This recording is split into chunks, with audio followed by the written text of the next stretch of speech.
Nizhny Novgorod, stay awake. Russian electronic warfare redirects a Ukrainian drone into a courthouse building.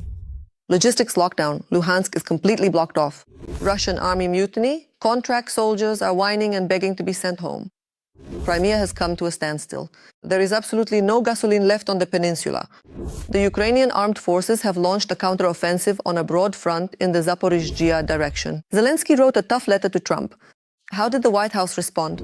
Urgent. The Kremlin is threatening Kyiv with a nuclear strike in the coming days. A sensation from Moscow. Russian oligarchs have united and want to remove Putin and are ready to pay billions for it. OnlyFans creators are celebrating. Pornography is being legalized in Ukraine. Putin insulted Tokayev in Kazakhstan. You have to hear this. Greatness, period. No. In Russia, the internet will be available twice a week for 4 hours each time. Lukashenko has had a heart attack. The Belarusian dictator was scared half to death by Madyar's threats. It happened. Sweden has officially announced the transfer of 16 Gripen fighter jets to Ukraine. The economy has collapsed. In Russia, there is a default, a budget deficit of 11 trillion, and half the banks are closing. The US has officially refused to condemn the Kremlin's threats to strike Kyiv. And the EU, frightened by these threats, has refused direct negotiations with Moscow regarding Ukraine. My name is Kateryna Nesterenko, and right now, here are the main stories. But first, please like this video and subscribe to our channel so we don't lose touch with you here on YouTube. Mornings in Russian regions traditionally start, to put it mildly, not with coffee. Moreover, there was activity observed in several cities at once. Let's start with Nizhny Novgorod. There, local electronic warfare specialists apparently decided that the city court didn't really need to work. In an attempt to intercept a Ukrainian drone, they masterfully redirected its course straight into the courthouse building. Well, what can you say to that? Well done. As the court is, so is the electronic warfare team. Keep up the good work. Meanwhile, in Moscow, they decided to act preemptively, so to speak. Eyewitnesses filmed as an anti-aircraft missile system was delivered by helicopter right onto the roof of a glass skyscraper. So what? After all, everything is going according to plan. Well, in that case, Russians' buildings with air defense systems on the roof are now perfectly legitimate military targets. Reading the comments under previous episodes, I see that many people watch us from Europe, Kazakhstan, Moldova, and even the USA.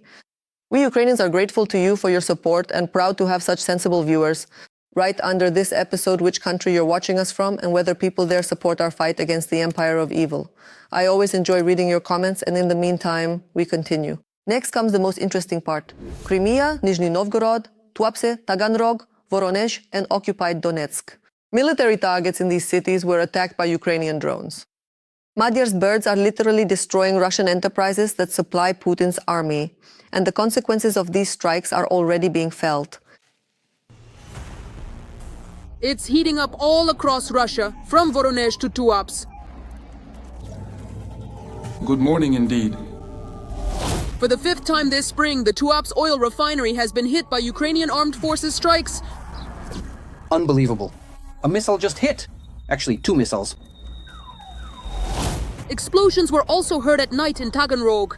A facility involved in the repair and modernization of Russian military aviation was successfully attacked. The morning didn't go well on the peninsula, in the annexed Sevastopol and Simferopol.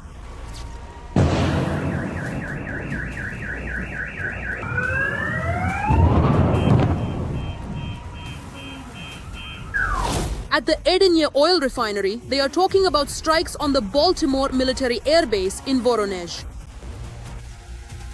It's hard to call this a good morning.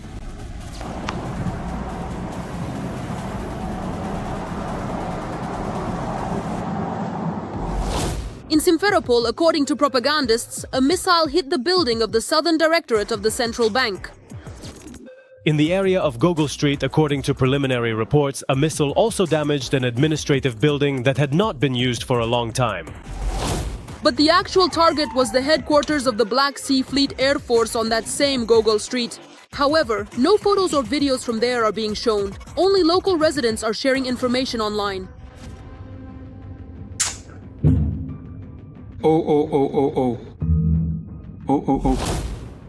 In Sevastopol, a strike hit the headquarters building of the Black Sea Fleet Air Force. Part of Gogol Street in Sevastopol, near the Air Force headquarters, has been closed to traffic.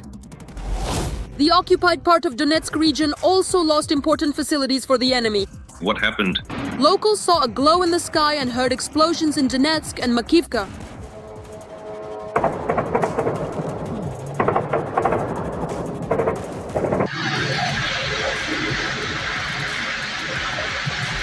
Ukraine has created real hell for the logistics of the Russian Federation's troops. Something's already happening, right? They've already smashed it up.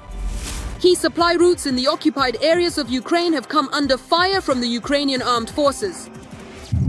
Oh, and Crimea too. Get to work right now? Yeah. Our defenders are paying special attention to the land corridor that connects Russia with Crimea through the occupied territories. Another drone. It hit a vehicle again. We're talking about the route Rostov-Mariupol-Melitopol-Jankoy. This route plays an important role for the occupiers in transporting equipment, ammunition, fuel, and personnel of the Russian army. But as we can see, the Kremlin's plans have been disrupted. Everything is going according to plan, according to plan, according to plan, according to plan, just according to plan, right on schedule. Movement along certain sections of the highway is significantly complicated due to the constant threat of strikes. Meanwhile, discontent among Russian military bloggers is growing. They accuse the collaborators of being unable to ensure the stable operation of logistical routes.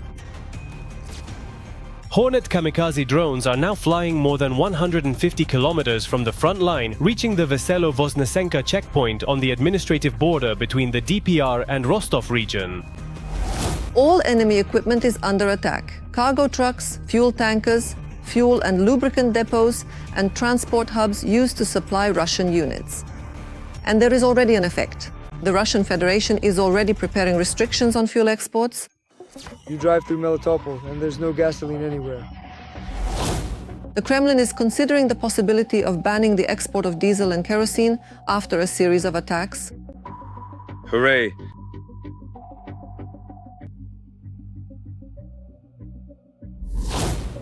The goal of our military is to complicate the delivery of resources to the line of contact and increase the strain on the enemy's supply system. In the event of further intensification of strikes, which is clearly inevitable, the supply of fuel, goods, and logistical support to Russian forces along the entire southern section of the front could be at risk. Meanwhile, the Ukrainian armed forces are confidently clearing Ukrainian land of the Russian world.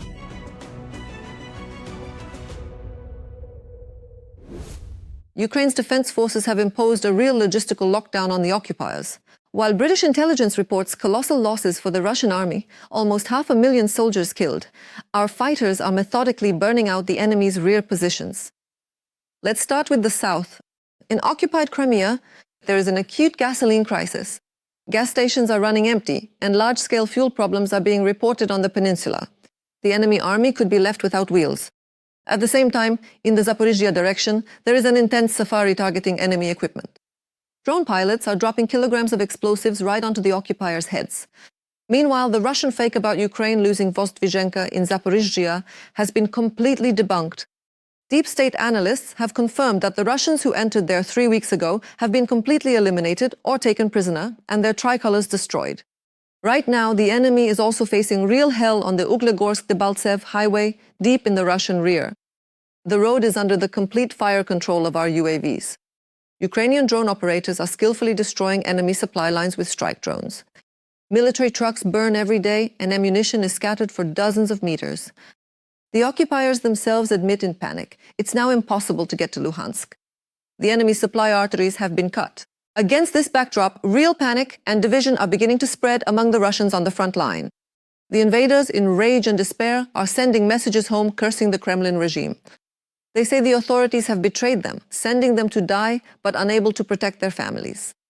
The state promised us that it would protect our families while we are at war, that we signed a contract and are fighting. But what is the reality? It can't even protect our own homes. How am I supposed to fight, really, if things at home are even worse than at war? The air defense either doesn't work or can't cope. The state has simply... Putin's soldiers admit that they can't fight anymore because every minute they're shaking with worry for the lives of their relatives back home. I thought, damn it, there would be safety for my family. No, on the contrary, it's even worse.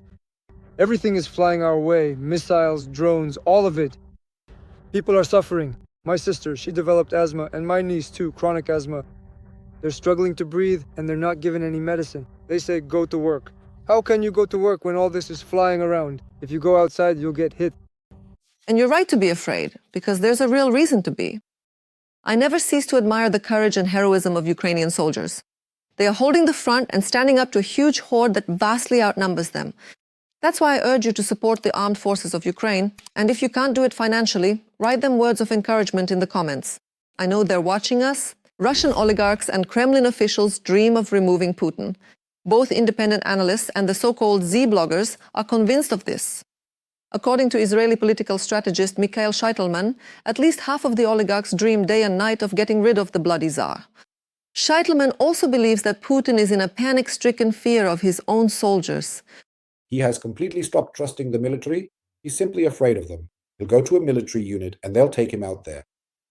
He's afraid of them because of the enormous losses, because he realizes that he no longer controls the army or the front as a whole. Well, for the Russian elites, taking out Putin is the most logical solution. However, the main question still remains. Are they ready to move from thoughts to action?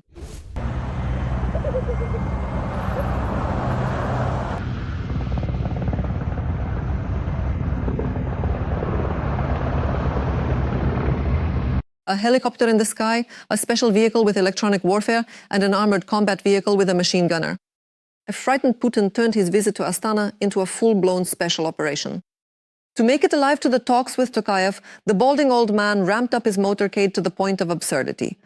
So, in addition to what was already mentioned, his limousine was also surrounded by 14 motorcycles and 24 cars, and along the entire route there were soldiers with automatic rifles.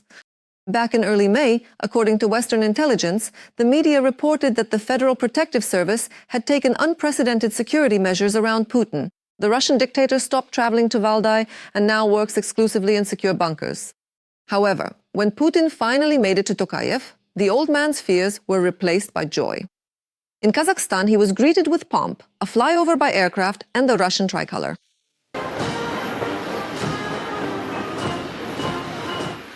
A pleased Putin cheerfully showered his friend with compliments and even managed to mistakenly call Kassym-Jomart Tokayev some Sergeant Kremlievich. Considering that the old man was nervous on the way and has long been confusing names and reality, personally, I'm not surprised. Dear Sergeant Kremlievich, to you. Of course, Putin didn't forget to praise the Kazakh authorities for the Russian language, which they unfortunately still use instead of their native Kazakh. It is important that the Russian language is widely used in Kazakhstan, and its use in various spheres of life is supported by the leadership of the Republic.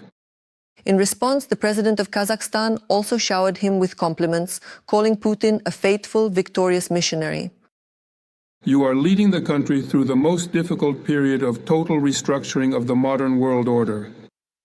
You are carrying out a mission of fateful importance for the Russian people and the Russian state with honor and dignity. And he added, there is no other viable alternative for the friendship between them. There is no alternative to the friendship and cooperation between Kazakhstan and Russia. Putin himself, as usual, boasted about the numbers, saying that mutual trade is about to surpass the $30 billion mark. As a result of these talks, Putin and Tokayev signed a statement on the so-called 7 foundations of friendship between their peoples. The bunker grandpa ended up very pleased. Even though his diaper was soiled, he made the trip and, most importantly, survived. And now some fresh insider information straight from behind the Kremlin walls. Putin is preparing an unprecedented gesture of generosity for the Russian people. A source in the Kremlin leaked information that the dictator showed true magnanimity toward his subjects and ordered that his people be indulged, even with the internet. But let's take it step by step. Earlier, we already reported that the Ministry of Digital Development presented Putin with a draft of new restrictions. They wanted to allow Russians access to the internet strictly twice a week for 4 hours each time. But the bunker grandpa didn't agree, saying that was too harsh a measure, and ordered the boyars to allow the common folk to use mobile internet as many as 3 times a week. Of course, this number is approximate, but according to the source, it will serve as the basis when additional restrictions are introduced. So no matter how you look at it, Russians will still be put on a digital diet. Ukraine is urgently asking the US to strengthen its air defense. The day before, President Volodymyr Zelenskyy sent an open letter to Donald Trump, Congress, and the American people. The main message is to protect Ukrainian skies from Russian ballistic missiles. Without Washington's help, this is currently impossible to achieve. According to the president, seeing empty Patriot batteries during massive air attacks is the most painful thing for a nation at war. Kyiv is even ready to purchase the scarce missiles. The topic of air defense was further discussed in person in Kyiv. On May 28th, American Congressman Richard Blumenthal and Jim Himes arrived in the Ukrainian capital for a visit. Zelenskyy discussed not only the protection of Ukrainian airspace with them, but also the situation at the front, sanctions against Russia, as well as a joint drone deal. Sweden officially announced the transfer of 16 Gripen fighter jets to Ukraine. Kyiv will also purchase several more of these combat aircraft independently. This is excellent news for our Air Force. Earlier, Ukraine had already stated that Gripen fighter jets are ideally suited to strengthen our Air Force. It is expected that the first combat birds will be able to enter the fight within the next 10 months. The Kremlin is threatening Kyiv with a nuclear strike. This is not just propaganda chatter from Solovyov, it is a statement from the representative of the Stat Duma of the Russian Federation, Volodin. Will Russia dare to commit such a crime? Instead of peace and negotiations with Ukraine, the Kremlin chooses nuclear blackmail and a new round of escalation. Loudly so that they can hear. A triple hurrah. 3. Hurrah! Hurrah! Hurrah! The target audience of this nuclear saber rattling is the West. The Speaker of the Russian State Duma, Vyacheslav Volodin, has taken to directly threatening Elon Musk with the destruction of human civilization. That very same Elon Musk really should come to understand that his advanced satellites are currently being used to kill innocent children. His supposedly respectable public image does not at all match up with what is actually happening on the ground. All of this could eventually lead to us using devastating weapons that would leave absolutely no trace of anyone behind. In addition to Volodin's words and Medvedev's angry posts, the Russian authorities are trying to back up their threats with actions. The nuclear exercises in Belarus, as well as the third launch of the Oreshnik against Ukraine, are all links in a single propaganda chain that, according to its creators, the West is supposed to believe in. Whenever the Russian Federation chooses to deploy the Oreshnik missile system, it is essentially sending a clear message to the world. You see, just imagine what could potentially happen if the Oreshnik were actually equipped and used with devastating nuclear weapons. At the same time, the Russian Foreign Ministry is calling on diplomats to evacuate from Kyiv. Lavrov repeats the same thing in a personal conversation with Marco Rubio. Moscow is relying on past experience when the US responded to threats from Russia. For example, when addressing Musk, the Kremlin remembers that previously the billionaire disabled Starlink during Ukrainian armed forces attacks on occupied Crimea. Putin is trying to influence the so-called Western mentality. We are discussing with our partners that we should not give in to Russian blackmail. The world's response should be proportionate, which means additional aid packages and further sanctions. Putin must understand that he will achieve nothing by military means. But the Kremlin elders are overlooking one important factor. For the 5th year, Ukraine has been demonstrating to the whole world in practice there is no need to fear Putin's nuclear club.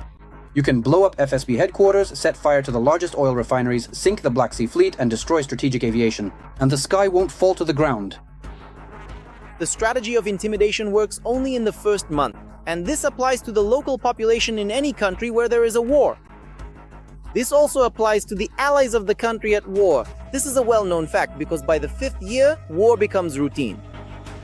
Military experts and analysts emphasize another important detail. Before using nuclear weapons, the Kremlin would need to conduct nuclear tests with an actual bomb explosion, not just the theater of launching more dummies in Belarus. With your permission. Please, follow the procedure. How did you work it out? Yes, sir. To the battalion commander. Target 10201. Readiness 1. The main result of Russia's nuclear blackmail is its complete devaluation. The old man wants to scare everyone with his nuclear club, but the world no longer falls for the lies of the Russian Führer. The European Union has sharply cooled to the idea of direct negotiations with Moscow and has effectively postponed the appointment of a special envoy. The massive Russian strikes on Kyiv last Saturday and the Kremlin's stern calls for foreign diplomats to leave the Ukrainian capital as soon as possible have significantly influenced the discussions about whether the EU should even enter into direct negotiations with Moscow to end the war in Ukraine. The head of European diplomacy, Kaja Kallas, and the leaders of key EU countries have spoken out against the idea of an active dialogue with Russia, although as recently as mid-May, European media were discussing possible candidates for the role of mediator. In particular, the name of former German Chancellor Angela Merkel was mentioned. Let me remind you that Ukrainian President Volodymyr Zelenskyy, due to the shift in US focus to the Middle East, called on Europeans to act as a united front and appoint a special envoy. However, Russian threats to escalate strikes on Kyiv have dampened support for this idea. At the informal meeting of foreign ministers, which took place in Cyprus these days, the mood among participants was extremely skeptical. As Euronews reports, one of the European officials described the situation as follows: "It's hard to talk to those who want to kill you." Moreover, the EU openly admits that they themselves still do not understand what there is to talk about with Russia at this point. The United States refused to condemn Russia's threats to strike Kyiv. This became known following the meeting of the UN Security Council. A joint statement initiated by the Ukrainian side was signed by nearly 50 UN member states. However, the United States was not among them. According to AFP, the American delegation refrained from condemning the series of threats from the Kremlin. At the same time, the document was signed by all European Union countries, as well as Japan, South Korea, and other allies. The international community strongly condemned Moscow's statement about systematic strikes on diplomatic missions in the Ukrainian capital. The document emphasizes that such threats are a blatant violation of international law and the Vienna Convention on Diplomatic Relations. Let me remind you, earlier Moscow demanded the evacuation of the embassy from Kyiv, threatening large-scale attacks. And although Washington had always taken a tough stance before, this time the American side chose an unexpectedly diplomatic restraint. Why do you think the United States actually refused to condemn the Kremlin's threats? Ukrainian defenders have already identified 500 targets in Belarus for attacks in the event that Lukashenko's army directly enters the war against Ukraine. Details in our report.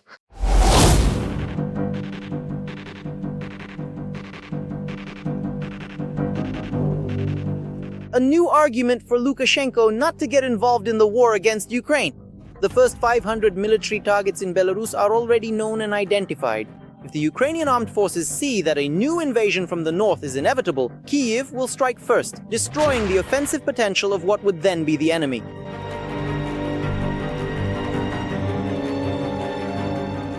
This high-profile statement was made by the head of the Drone Systems Forces, Robert Madyar Brody. At the same time, these remarks coincided with the visit of Belarusian opposition leader Sviatlana Tsikhanouskaya to Kyiv. As it turns out, she is also aware of Lukashenko's plans and is ready to help. On the territory of Belarus, they are rebuilding, let's say, specific types of critical infrastructure that shouldn't be there if the country is not preparing for escalation. And we are sharing all of this information with our international partners. At the same time, the list of 500 targets was clearly not drawn up yesterday. According to analysts, they became legitimate targets from the moment they started working for Russia. But Ukraine has not responded yet. However, if not only the Belarusian military-industrial complex, but also the army joins the Russians, a strike will be delivered immediately. Absolutely justifiably, legitimate targets can also include the integral plant in the center of Minsk, which produces microchips for all the missiles that are directly launched, as well as factories that manufacture and sell optics for sites, including artillery sites, which are installed on T-90s and so on. And there are many more that could be listed here. Analysts believe that many targets were revealed during the recent exercises conducted by official Minsk under Moscow's auspices. The number of targets also increased after Russian nuclear weapons were transferred to Belarus. We are observing certain military activity in Belarus. This is confirmed by the recent exercises, which included the use of potential nuclear weapons, what Moscow refers to as so-called nuclear deterrence. And it is clear that the nuclear component in particular, especially the capability to carry out long-range strikes and the potential deployment of more Iskander missiles on Belarusian territory, these are threats not only to Ukraine. At the same time, the European military community is also aware of the threat from Belarus. Of course, they do not openly discuss the list of targets there, but it is likely that in the event of aggression from Minsk, a response will come not only from Ukraine, but also from our partners. It is important to understand that if there is a strike from the territory of Belarus or preparations for such strikes, drones will be sent in response. There will be counter-strikes, including from the defense forces and possibly from NATO forces as well, including against military targets specifically on the territory of the Republic of Belarus. And this can be avoided. and it seems that the person most eager to avoid involving Belarusians in the war is Lukashenko himself. Which is understandable, because as the military joke goes, if that happens, he will become the second legitimate target after Putin. I think he is well aware that he doesn't have a bunker deep enough to guarantee that, as they say, nothing will reach him. Especially considering that by 2026, the means will be much more effective than they were in 2022. The military leadership of Belarus is also wary of a possible Ukrainian response. Not only is the local command fundamentally unwilling to fight against the Ukrainian armed forces, as they have demonstrated repeatedly, but being knowledgeable in military affairs, they also clearly understand how this would end for them. I think that in Belarus, the entire military leadership, including the political leadership, clearly see and know, looking at the examples of how we act towards military targets on the territory of the Russian Federation, what could happen in Belarus. There is an understanding of this. It has been illustrated and demonstrated more than once. Therefore, even if Putin does manage to pressure Lukashenko, sabotage among the military cannot be ruled out. The cannons and tanks could simply be turned toward Minsk and finish what couldn't be accomplished during the protests in 2020. Russia has fought itself into a corner, and now a quote, 11 trillion. A State Duma deputy swore while talking about the budget deficit. Valery Gartung, chairman of the State Duma Committee on Competition Protection, couldn't hold back and used obscene language while discussing the growing hole in the federal treasury. Telling, isn't it? More details about the Russian budget deficit in our report. They've managed themselves into a mess. State Duma deputies are describing the situation with the Russian budget using obscene language. We're talking about Valery Gartung, chairman of the State Duma Committee on Competition Protection, who was describing the growing hole in the federal budget. Well, let's take a look. So what are we going to do about the federal budget deficit? Last year we had more than 5 trillion, and now it's almost another 5 trillion. So in total, that's already about 11 trillion. What are we going to do about this? Are we going to print money or what? Like in 1992, when prices went up by 30% every week. Gartung asks his colleagues what should be done in the current situation and puts forward his own proposal to collect money where it is, namely in natural monopolies as well as in the raw materials and financial sectors. The expenditure side of the Russian budget has currently increased by 16%. These are record figures. This is evidence that the Russian economy has in fact overheated. The only source of replenishing the Russian treasury was the sale of oil and petroleum products to end consumers. And at the moment, the Russian Federation has been forced to reduce production, not refining, but specifically oil extraction, to 400 barrels per day. These are record-breaking figures for the decline in oil production since the coronavirus era. The reason for the decline in Russian oil production, according to the Russian side itself, are the successful attacks by Ukrainian drones on the largest oil refineries within the Russian Federation. Sometime later, Valery Gartung commented on his emotional speech and assured that there was no foul language in it. Valery Gartung, deputy of the State Duma of the Federal Assembly of the Russian Federation, there was absolutely no foul language at all. Why would there be? What kind of foul language could there be? No, that's impossible. That's out of the question. There are no such words in my vocabulary. Maybe someone else might slip up if they have those words in their vocabulary, but I don't. As of April, Russia's budget deficit increased to a record 5.9 trillion rubles, or 2.5% of GDP. Not even oil revenues boosted by the war in the Middle East managed to save the situation. Let me remind you, 40% of the Russian budget depends on foreign currency earnings, specifically from the sale of oil, gas, and other fossil minerals. The Russian Federation has in fact remained merely a raw materials appendage. And against the backdrop of China refusing the Russian Federation's proposal to build the second line of the Power of Siberia 2 gas pipeline, Russia's opportunities to diversify its gas and oil sales, either to China or to other consumers, have essentially dropped to zero. Even though Russia manipulates real economic figures to convince Ukraine's Western allies that the Russian economy has withstood military expenses and Western sanctions, the situation for ordinary Russians is far from ideal. To cover the budget deficit, the Bank of Russia has sold almost 22 tons of gold since the beginning of 2026. And the year 2026 itself is being called the point of no return for the Russian economy. The Ministry of Internal Affairs of Ukraine approved the bill on the decriminalization of pornography almost without any comments. But the Verkhovna Rada failed the vote, just 19 votes short. The document proposed abolishing criminal penalties for the creation and distribution of intimate content among adults, keeping a strict taboo only on child pornography and coercion.